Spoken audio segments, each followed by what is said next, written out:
Mainstream news. It's contaminated with misinformation.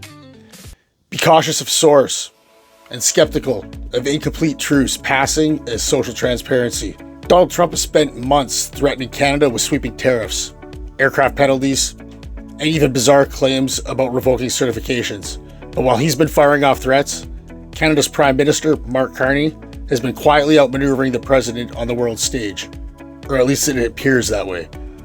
Carney's message at Davos was simple. Middle power nations survive by working together, not by bowing to great power pressure.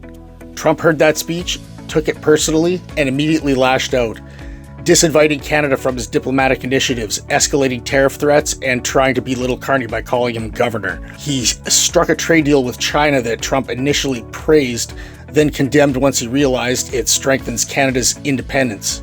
That agreement reopened billions in export markets for Canadian farmers and signaled to the world that Canada was no longer tethered to US's economic policy. Since then, Carney has launched negotiations with India, ASEAN nations, and South America partners, building a network of alternatives while Trump keeps repeating threats he can't legally enforce. Trump always chickens out, and the timing couldn't be more critical, because the USMCA trade agreement faces mandatory review in July 2026.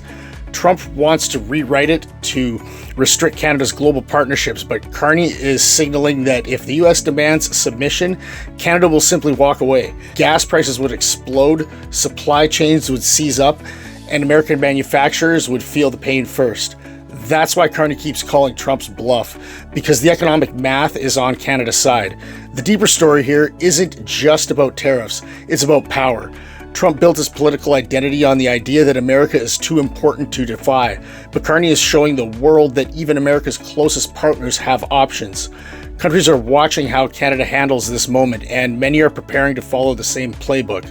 Diversify, push back, and refuse to be bullied. As USMCA review approaches, the reactions from US business groups, and most telling of all, gas prices. Because if Trump ever actually targets Canada energy, the backlash at home will end his tariff strategy faster than any negotiation. The truth is simple. You can't strong arm your biggest trading partner when your own economy relies on them just as much. Carney is proving that the era of unquestioned American leverage is fading. What happens next will shape how countries deal with Trump for the rest of his presidency. And right now, the winning strategy looks a lot like calling his bluff and waiting for a retreat.